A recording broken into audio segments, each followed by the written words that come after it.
Les habla Luis Salomía, soy estudiante de Ciencia Política en la Universidad Nacional Mayor de San Marcos. En esta oportunidad para el curso de Teoría del Gobierno hemos preparado cada uno de los estudiantes de este curso una investigación sobre distintos casos de corrupción. En mi caso he hecho una investigación sobre el segundo gobierno de Alan García, para lo cual he preparado una ruta del dinero que nos permita poder hallar hacia dónde ha ido el dinero sobre el caso de corrupción de la obra del tren eléctrico de Lima, el tramo 1. Para ello, debemos empezar por señalar algunos antecedentes. Recordemos que Alan García no es un personaje desconocido en la política peruana. A los 35 años, García ya era presidente del Perú y es conocido como uno de los mayores errores que pudo haber tenido el electorado peruano al llevarnos a una crisis económica en el año 86. Además, también podemos mencionar que García participó en múltiples ocasiones como candidato a la presidencia. En el año 2001 volvió a candidatar contra Alejandro Toledo, no obteniendo la presidencia, pero lo obtuvo 5 años más tarde, en el 2006, compitiendo contra el señor Humala, que sería, por cierto, presidente 5 años más tarde. Al respecto, debemos mencionar que una de las grandes obsesiones de Alan García era el tren eléctrico. Fue una de las obras más emblemáticas de su primer gobierno. Sin embargo, por distintas razones, esta obra no se llegó a ejecutar. De hecho, durante muchos años, si mal no recuerdan, los pilares de los cimientos de la obra original del tramo 1 del tren de Lima sirvió para la ejecución de múltiples murales artísticos en la ciudad.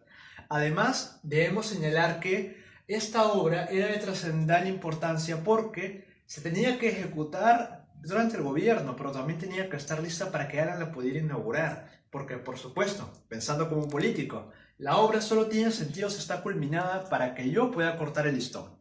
Una vez emprendido la filosofía de García con respecto al tren, tenemos que poder entender también el rol de Odebrecht en todo este juego, y para ello tenemos que conocer a Jorge Barata, que era el enviado de Marcelo Odebrecht al Perú para poder dirigir todas las operaciones de esta empresa en el país peruano. Fue recién cuando en una inauguración, en una obra de la Interoceánica Sur tramo 2, que Alan García se reunió en el avión presidencial con Jorge Barata. Luego de múltiples intentos de García por intentar que la obra sea pasada por proinversión, no pudiéndose conseguir debido a que la obra claramente resultaba inviable para múltiples transnacionales, finalmente, en una conversación con Barata llegaron a la conclusión de que esta obra solo sería viable si se dividía en 2 tramos. ¿De qué forma? Un tramo público que implicaba toda la parte del aspecto de infraestructuras y en un segundo bloque que estaría a cargo de una concesión privada. Para ello ya estaba pactado que Odebrecht sería la empresa que finalmente ganaría esta concesión.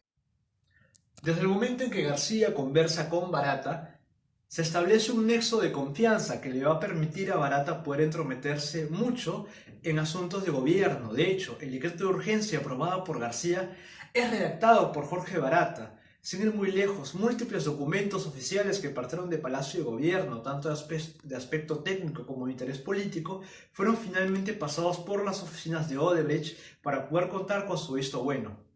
La conexión entre García y Barata era tal que García llamaba a Barata para poder explicar en las sesiones de Consejo de Ministros aspectos técnicos de la obra, incluyendo aspectos tales como el presupuesto que iba a tener y que se tenía que destinar para que la obra fuera siquiera viable. Algunos aspectos importantes a señalar en toda esta historia es que una vez de que la obra del tren eléctrico salió de proinversión, se trasladó al Ministerio de Transporte y Comunicaciones. Y se preguntarán, ¿quién estaba a cargo de este ministerio? Nada más y nada menos que el señor Enrique Cornejo, hombre de confianza de Alan García. Además, que la obra pasara de proinversión al Ministerio de Transportes implicaba también que se saltara una serie de controles que permitían siempre garantizar algún criterio técnico de viabilidad y alguna serie de condiciones para transparentar más la obra pública. Sin embargo, estas condiciones no se dieron porque todo se aprobó mediante decretos de urgencia. A todo esto, una de las personas más importantes que tienen que ver en esta historia es el señor Luis Nava.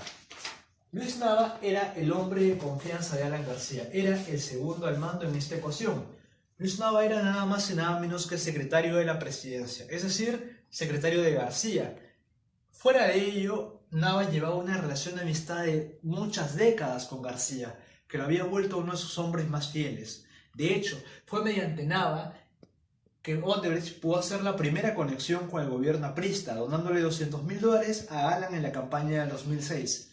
Sin embargo, quien canalizó este dinero fue Nava. De hecho, Nava llegó al punto de cobrarle a Odebrecht para poder garantizarle un nexo político con García, hecho que finalmente lo consiguió. Se preguntarán, ¿cómo se daba este nexo? Nava le exigía a Odebrecht que contratara a su empresa Transportes Don Reina, que a la fecha facturaba más de $300 millones para beneficio de la familia del señor Luis Nava. A todo esto debemos decir que, gracias al contacto que le había dado Nava, García también había conseguido un fuerte aliado que era el señor Barata. Cuando la obra ya está premeditada, es decir, Odebrecht siempre fue el único postor y la única persona para la que se pensó esta obra. Nunca hubo otro competidor y nunca hubo otra empresa interesada en la obra ni que se postulara. Por lo tanto, podemos decir de que acá la obra ya estaba totalmente premeditada desde que se abrió y se lanzó ese primer decreto de urgencia. En ese sentido, eso no podía quedar ahí. Barata tenía que encontrar la manera de poder retribuirle a García todo el apoyo que le estaba dando, puesto que finalmente ellos iban a ser los grandes beneficiarios con la obra pública y con la concesión que se iba a realizar. En este juego entra una offshore. Esta offshore se encargó de canalizar la friolera suma de $1.3 millones. Se preguntarán cómo esta cifra llegó a manos de Alan García. Sencillo, Alan García no podía mancharse las manos, por lo que él tenía un testaferro que era el señor Atala. Atala había sido vicepresidente de Petro Perú en el segundo gobierno aprista, por lo tanto era uno de los hombres de confianza más allegados a García, y además era aprista, y entre ellos se cuidaban las espaldas. Por lo tanto, García se encargó de que Atala creara una cuenta en esta offshore, es decir, estaba a nombre de Atala y el dinero en teoría era suyo. Sin embargo, Atala no se encargó de retirar nunca ni un solo sol de esta cuenta. ¿Por qué habrá sido? ¿Para quién habrá sido ese dinero? Una vez que Atala es interceptado por la Fiscalía del Perú, él comienza a contar que efectivamente eso fue por la venta de un terreno. Lo que se sabe a día de hoy es que ese terreno, número 1, era propiedad del Estado y número 2, no valía la friolera sí suma de $1.3 millones, por lo que no había manera. Sin embargo, hace tan solo un mes, esta historia cerraba el círculo entre Luis Nava, Atala y Odebrecht, por lo que no llegaba a involucrarse a Alan García por otro delito que involucrara dinero o el heraldo de sus hijos. Sin embargo, es tras la muerte de Alan García y tras las nuevas confesiones tanto de Nava como Atala que se lleva a saber las famosas loncheras de García. ¿Qué tienen a tallar las loncheras? Si bien hasta ahora Alan García no había recibido plata en mano, lo cierto es que efectivamente no. Sin embargo, sí se llega a establecer por primera vez una cadena que involucra lo que se puede coincidir a una coima. Por lo tanto, se llega a saber que García recibía estas loncheras llenas de fajos de dinero entre $20.000 a $30.000 por lonchera, mediante el señor Luis Nava.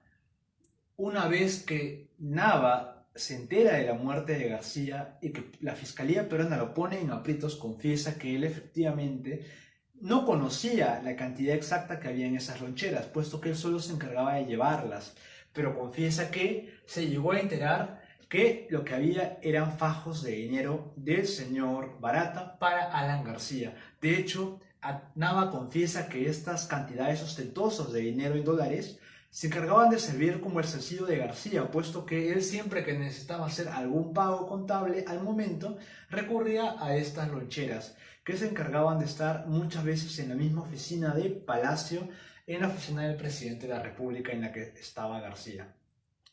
A todo esto, si bien García hoy en día está muerto y descansa con los angelitos, lo cierto es que se puede perseguir la ruta del dinero en aras de que se pueda recuperar, puesto que no es posible que por más buena voluntad política que haya habido, se pueda tratar de limpiar un acto de corrupción y de claro enriquecimiento ilícito, favoreciendo a la población peruana, puesto que ningún bien justifica la corrupción. Finalmente, como parte de las conclusiones de este trabajo, pequeño trabajo de investigación, hemos llegado a la conclusión de lo siguiente. Primero, efectivamente nada se puede hacer sin voluntad política.